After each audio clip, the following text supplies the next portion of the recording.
आशिकों के दुनिया सिवा होगा इस्लाम कहता है अरे काटो तो हरा होगा इस्लाम वो पौधा है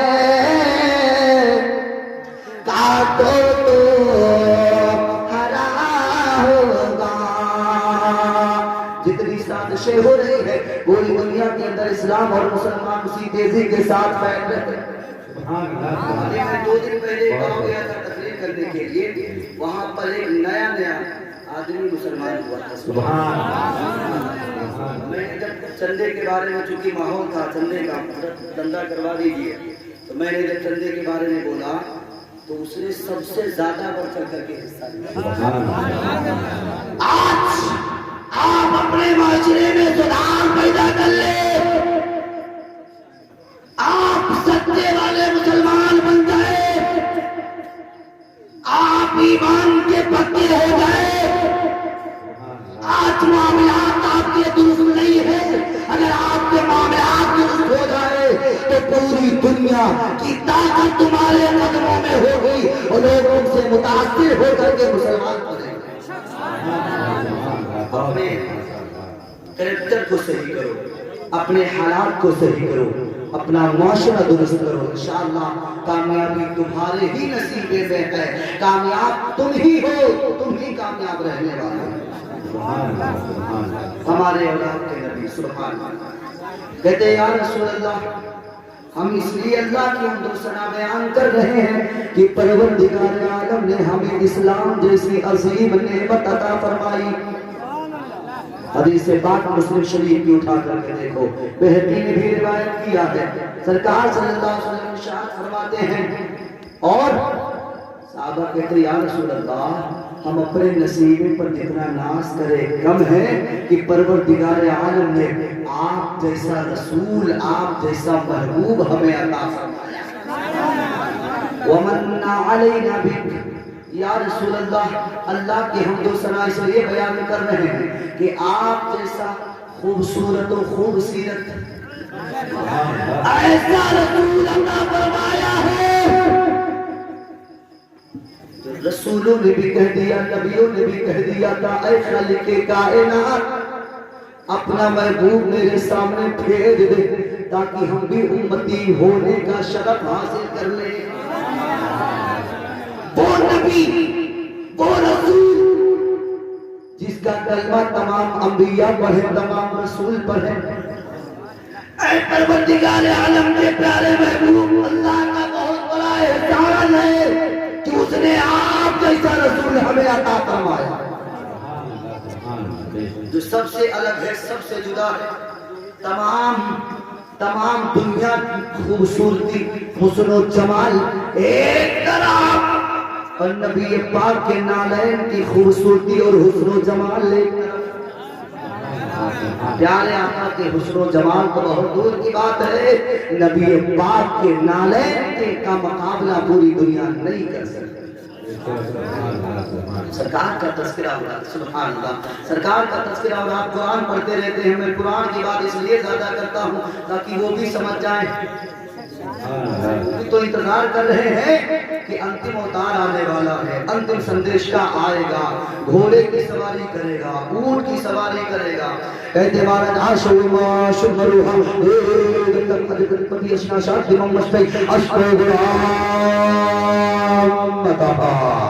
अंतिम अवतार, अंतिम महर्षि, अंतिम संदेश का इस दुनिया में आएगा। घोड़े की सवारी करेगा, ऊंट की सवारी करेगा और घोड़े पर बैठ करके तलवार से दुश्मनों का दमन करेगा। समझ में आ रहा?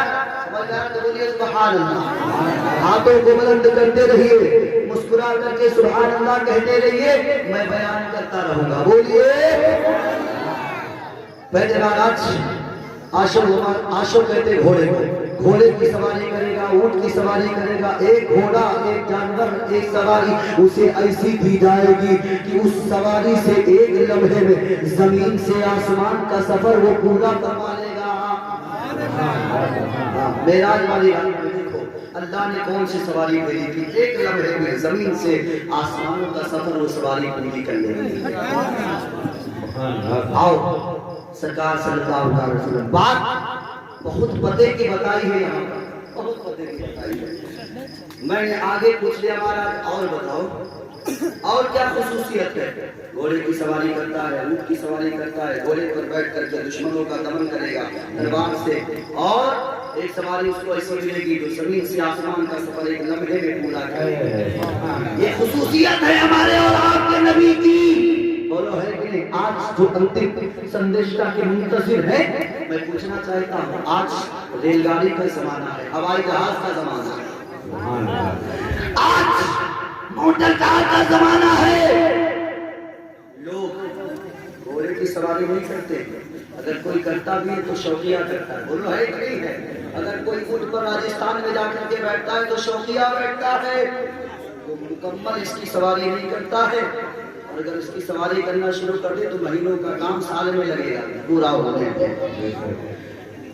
तो जब तक लोग ऊंट की सवारी नहीं करते हैं, लोग घोड़े की सवारी नहीं करते हैं, तो जिस अंतिम अवतार, अंतिम महर्षि, अंतिम संदेशा के मुंतजिर हो, इंतजार में बैठे हो, वो तो अब्दुल्ला के घर में, आमिना के घर में, आमिना की गोद में तशरीफ ला चुका है। सुभान अल्लाह, तशरीफ ला चुका है। आओ आ जाओ इसी की बारगाह में आ जाओगे, तुम्हारा भी काम आज ले उनकी पनाह, आज मदद मांग उनसे, कल मानेंगे कयामत में अगर मान गया।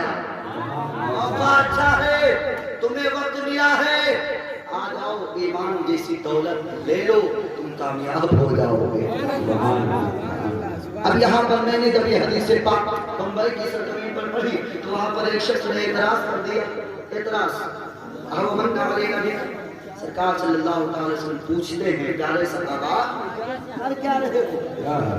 क्या सहाबा इकराम को पता नहीं था कि सरकार कर क्या रहे? सरकार को पता नहीं था सहाबा कर क्या रहे?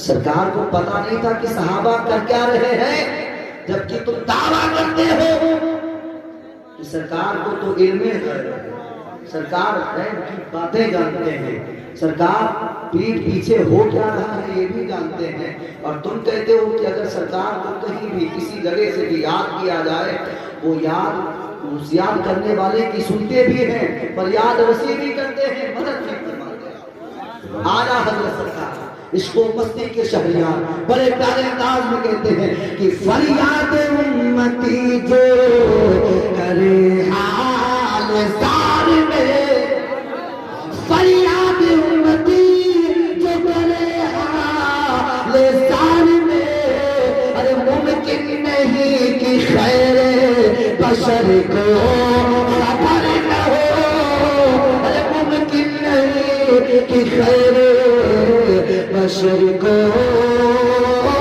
खबर न हो।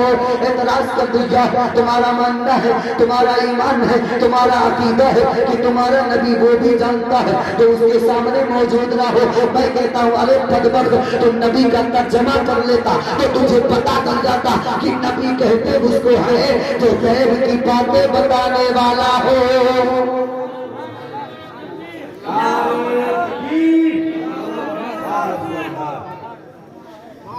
नबी कहते उसको है जो ढकी छुपी चीजों का इल्म रखता हो, बता देता हो, उसे नबी कहते। नबी का माना कि वो तुम्हें हो। आओ मैंने महाराज से पूछ लिया, पंडित जी जरा आप भी बता दो आपके यहाँ क्या लिखा है। हाँ, अगर पंडित जी सुन रहे होंगे तो वो भी खुश हो जाएंगे। मुझे यकीन है बातें अच्छी वाली कहीं से मिल जाए तो उसे लेने में कोई हरज नहीं है, मगर हमारे इस पर करना है कुरान पे करना। हमारे लिए कुरान काफी है, हमारे लिए सरकार का फरमान काफी है, क्योंकि कुरान जिस तरह कल था आज है कयामत तक उसी तरह रहेगा। हमें किसी दूसरी किताब की जरूरत नहीं है, हमारे लिए कुरान ही काफी है कौल मोहम्मद कौल खुदा, अरे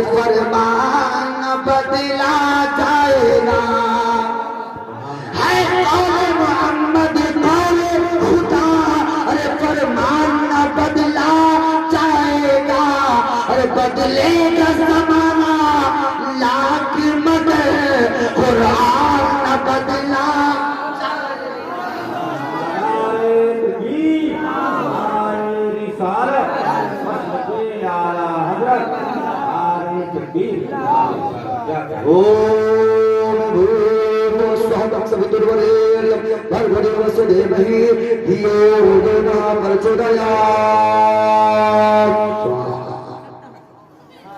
मैंने पूछा महाराज क्या कर रहे हो?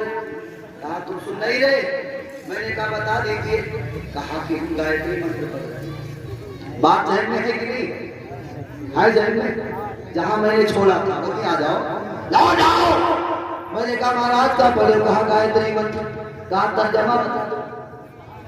तर्जमा बता दो ताकि कुछ मालूम पड़ जाए इन भोले भालों को, क्योंकि ये जान नहीं पाते, समझ नहीं पाते, अक्ल की कमी है। बता दीजिए महाराज, तर्जमा बता दीजिए। तर्जमा क्या होता है? तो पहला सबसे पहले आता है वो क्या आता है? ओम। अब मैं हमारे हिंदू भाइयों की तरफ मुखातिब हूँ, अगर वो मेरी बात सुन रहे होंगे तो इस बात पर वो मुत्तफिक हो जाएंगे। मैंने पूछा महाराज क्या है? कहा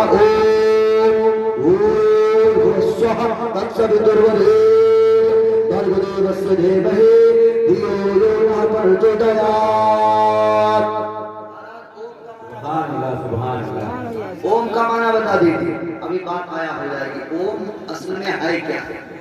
आपने हमारे हिंदू भाइयों के घर के बाहर लिखा देखा होगा, ओम लिखा रहता है। ओ बना होता बड़ा ओम, और उसका एक माना लफ्ज दिया गया ओम। तो मैंने पूछा महाराज ये ओम असल में है क्या? इसका माना क्या है? ताकि कुछ पता तो चले आखिर है क्या हकीकत। सब कुछ किया गया, माना बता दीजिए। हिंदी में बताइए तो हिंदी ही हम लोग समझ पाते हैं। हम हिंदुस्तानी हिंदी है, मजहब नहीं सिखाता आपस में बैर रखना हिंदी है। हम वतन है हिंदुस्तान हमारा। महाराज बता दीजिए जरा हिंदी में बता दीजिए। जब किसी मंत्र की शुरुआत करते हैं, जब किसी मंत्र का उच्चारण करना चाहते हैं तो सबसे पहले ओम बोला जाता है। जब मैंने कहा था ओम तत्वदि परिपाति न परिपरश्रे सेवयाम देवयत देव्याम ज्ञानिना तत्वदर्शिनः। ओम को बोला जाता है। ये असल में ओम नहीं है, बल्कि 3 लफ्जों को मिला करके इसे बनाया गया है। 3 लफ्जों को, 3 नामों को मिला करके। सुभान ब्रह्मा विष्णु महेश। सुभान ब्रह्मा विष्णु महेश 3 नामों को अलग अलग इनको इकट्ठा किया गया। सुभान। उसके बाद ओम लिखा जाता था, बाद में लोगों ने उनको हटा दिया, सिर्फ ओ बनाया। आज यही लिखा रहता है। मैंने कहा हमारा और जरा करीब से बताओ, और करीब से बताओ। अभी नहीं समझ पाए। ब्रह्मा विष्णु और करीब से बताओ। ब्रह्मा ब्रह्मांड की रचना करने वाला, ब्रह्मा ब्रह्मांड को बनाने वाला, विष्णु इस पूरे ब्रह्मांड को प्राण डालने वाला, जिलाने वाला, खिलाने वाला, पिलाने वाला, महेश इस पूरे ब्रह्मांड को खत्म करने वाला। मैंने कहा बात समझ में आ गई। महाराज आ जाओ, मैं बताऊं इस पूरे ब्रह्मांड को जिसने बनाया है वो खुदाए वहदहू ला शरीक है।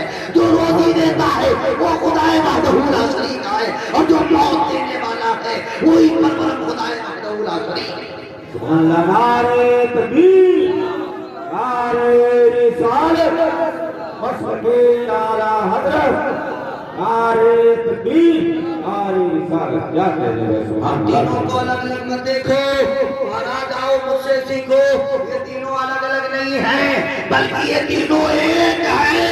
जिसने सारी कायनात को पैदा किया है, जिसने सारी कायनात को बनाया। सुभान अल्लाह, सुभान अल्लाह, सुभान अल्लाह। बहुत परमात्मा है, और उसने हम सबको अपना महबूब दे दिया। 12 तारीख में, 12 रबीउल अव्वल में मिलाद की महफिल हम इसलिए मनाते हैं ताकि हम जिक्र कर सके रब्बे ज़ुल जलाल का, हम जिक्र कर सके परवरदिगार आलम के महबूब। सुभान अल्लाह, सुभान अल्लाह। हमने कहा खुसूसियत बता दीजिए हमारे नबी की। हमारे नबी की खुसूसियत कितनी खुसूसियत है आपको मालूम, जरा बता दीजिए उनके अंदर क्या क्या चीजें पाई जाएंगी।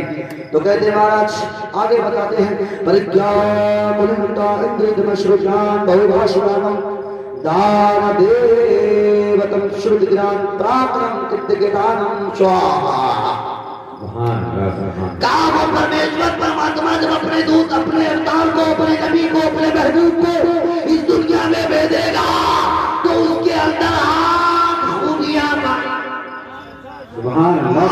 खूबियां पाई जाएंगी, आठ खूबियां पाई जाएंगी। मैंने कहा महाराज बता दीजिए, कहा परिज्ञान ज्ञान बहुभाषिकानम पराक्रम कृत्यज्ञानम।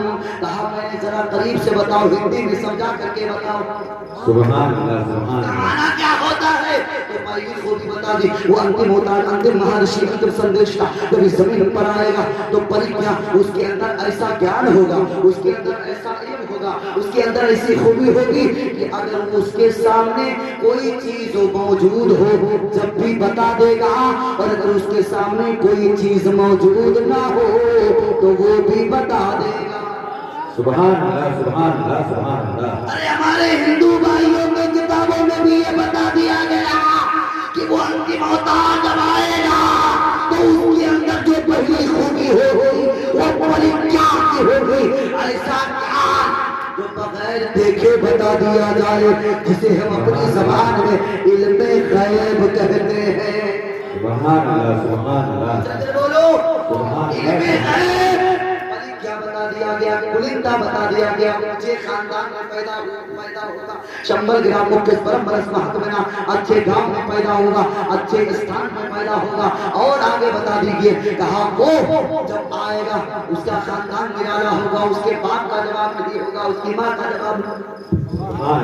मैंने कहा कैसा, काबीर महावीर प्रारंपरादीप मंगल की अवतार जगत गुरु सोमवती विष्णु भेष ईश्वर भक्तम स्वरूपो। अवतार जब वो आएगा वो इतना बहादुर होगा, पराक्रम। यहाँ बताया गया उसके अंदर इतनी खूबी होगी, पराक्रम, इतनी ताकत होगी कि दुनिया का कोई इंसान अगर चाहे तो उसका मुकाबला कर ले तो मुकाबला नहीं कर सकता। पराक्रम, इतना ताकतवर, वीरम महावीरम, वीरों का वीर होगा, महावीरों दुनिया में उससे बड़ा कोई वीर ना आया है और ना कोई आ सकता। सुभान अल्लाह, सुभान अल्लाह। जब अल्लाह ने किसी को बनाया ही नहीं है तो कोई आ नहीं सकता है। शायद कहता है कि मुस्तफा आपके जैसा कोई आया ही नहीं। अरे मुस्तफा आपके जैसा कोई आया ही नहीं। अरे आ गए हुजूर, आ गए जश्न ईद बारी मना, आ गए हुजूर, आ गए। अच्छा आप लोग इतनी देर में ही थक गए, मुझे लगता है वक्त काफी हो चुका, वरना मैं इस मौजू को पकड़ता हूँ तकरीबन 3-4 घंटा तकरीब करता ही। हाँ, अभी जरूर रोड का प्रोग्राम था, 3.5 घंटा बयान किया। आज की तारीख जो रात वाली थी उसमें भी 2 घंटा बयान हुआ, 1 घंटे के बाद बंद नहीं पाती है। मैं कौन से मौजू को और किस किताब के मंत्र को पढ़ूं और किसे छोड़ दूं। अगर याद रखो, अगर पूरी रात बैठो मैं इंशाअल्लाह पूरी रात हमारे हिंदू भाइयों की किताबों से मंत्रों का उच्चारण करता रहूं। कभी आता रात्रो इंशाअल्लाह में शाम तक देवस्ताय हो आर्य विनोद सर्वधर्म एकम ईश्वर महारी शाख्या कृष्ण के शांतम गंगा उदरम के देश जमीशम पुरुषादि सदुष्का उच्चेलाभि सर्ववति भविष्यति जन्मम बिना कौलमात पशुवश्तिशा बच्चिया बतामम महा मुस्लिम संसदारा। बहुत माशाअल्लाह। किताबों के हवाले के साथ, क्योंकि हमारा दावा मजबूत उसी वक्त होगा जब हम दलील मजबूत देंगे। कोई भी आकर के पूछ सकता है, मैं बता दूं हमारा हमारे नबी का तज़किरा वेदों में भी है और जो 18 कुरान है इसमें भी हमारे नबी का तज़किरा हो रहा है। सुभान अल्लाह, समझने आने अलग बात है, समझने अलग बात है। मगर मैंने पंडित जी को पढ़ा, बड़े मशहूर है, नाम है तुलसीदास। क्या नाम है? तुलसीदास। आप लोगों ने भी सुना होगा, स्वामी गोस्वामी तुलसीदास कहा जाता है। मैं अगर उनकी किताब उठाऊं, संग्रह पुराण का जो उन्होंने तर्जमा किया है अपनी जबान में, हिंदी जबान में, तो पता चलेगा कि सरकार का तज़किरा किस तरह होगा। कहते यहाँ न बच आदिक चुराखो वेद पुराण सतत मत बाहो दस सास दस सुंदरम होई देखे बाद न पावे कोई देसी अरब भगलता सुहाई सुतल भूमि गत सुन खगराई चंद्रम देश मन सम्मत विक्रम देव अनारा मान को गुणस चतुर बतारा सुर चतुर सुंदर शतचारी वंश भयो अतिवारी तब तक सुंदरम माद गोया बिना मोहम्मद पार न होया। नारे तकबीर, नारे रिसालत, सरकार की आमद, आका की आमद, मक्की की आमद, मदनी की आमद, नारे तकबीर। क्या कहने वाले नबी के मिलाद अपने सामने रखो, विलादत रसूल अपने सामने रखो। यहाँ तुलसीदास जी कहते हैं, आप लोग चंद्र बोलिए सुभान अल्लाह में बहन। तुलसीदास जी कहते हैं यहाँ मैं किसी के पक्ष वाली बात नहीं कर रहा हूँ, किसी की पक्षपात नहीं कर रहा हूँ, बल्कि वही पढ़ रहा हूँ जो वेदों में लिखा है, जो पुराणों में लिखा है, वही बताने आया हूँ। जो वेदों में लिखा, जो पुराणों में लिखा, तो हमारे धर्म गुरुओं ने बताया, वही बनाने आया। मैंने कहा महाराज बता दीजिए। कहा यहाँ न पक्षपात कचुरानो वेद पुराण सतत मतबाहो देश अरब बदलता सुहाई सुतल भूमि गत सुन खगराई। मैंने कहा महाराज बता दीजिए। आप रस सहस्त्र दस सुंदरम होई अरे तेह को बाद न पावे कोई। और तर्जमा बता दो ताकि ईमान वाले हो जाए। काय लोगों नबूवत रिसालत का सिलसिला दसियों साल तक चलता है, दसियों हजार साल तक। सुभान अल्लाह। नबूवत रिसालत का सिलसिला दसियों हजार साल तक चलता रहेगा और उसके बाद हजरत आदम से लेकर के हजरत ईसा तक और आखिर में अरब की सरजमीन पर नबी के आखिर ज़मा की विलादत हो गई। आखिर में सबसे लास्ट में परवरदिगार आलम परमेश्वर परमात्मा अपने महबूब को इस दुनिया में भेजेगा, मबूस फरमाएगा। ये सब लिखा संग्राम पुराण में। तुलसीदास जी ने रामायण में सुभान अल्लाह, रामायण में भी इसे लिख दिया।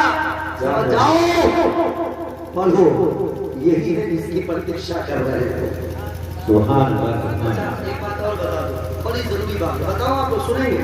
जी। हमारे बच्चों को जब छोटे होते हैं हम स्कूल भेजते, गवर्नमेंट स्कूल में, गवर्नमेंट स्कूल में, तो यहाँ पर एक बात बताई गई लोगों को कि इंसान जब पैदा हुआ था तो वो बंदर की तरह था। इंसान जब पैदा हुआ था तो वो बंदर की तरह था। बहुत लोगों ने पढ़ा होगा, इंसान जब पैदा हुआ बंदर की तरह था। धीरे धीरे उसके नशोनुमा में फर्क आता गया, वो मुकम्मल तौर पर इंसान धीरे धीरे। और ये लोगों के जहन में, बच्चों के जहन में इस बात को बिठा दिया जाता है। बच्चा बड़ा होता है तो कहता हम पहले आदि मानव थे, बाद में मानव बने। संचालक होते हैं बात नहीं, बोलते हैं पहले हम आदि मानव थे, अब मुकम्मल तौर पर बात में डाल दी जाती है। मैं कहता हूँ हम भक्तों का मतलब आदमी हो। क्या हो? आदमी हो।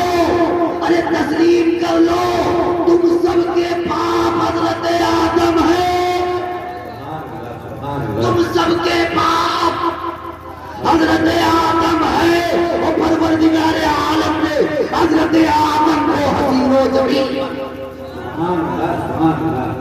क्या कहने बहुत लक़द ख़लक़नल इंसान फी अहसनि तक़वीम। परवरदिगार आलम ने इंसानों को अच्छी शक्ल सूरत में पैदा फरमाया।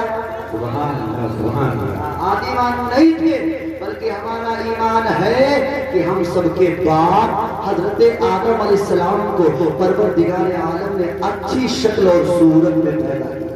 सुभान अल्लाह सुभान अल्लाह।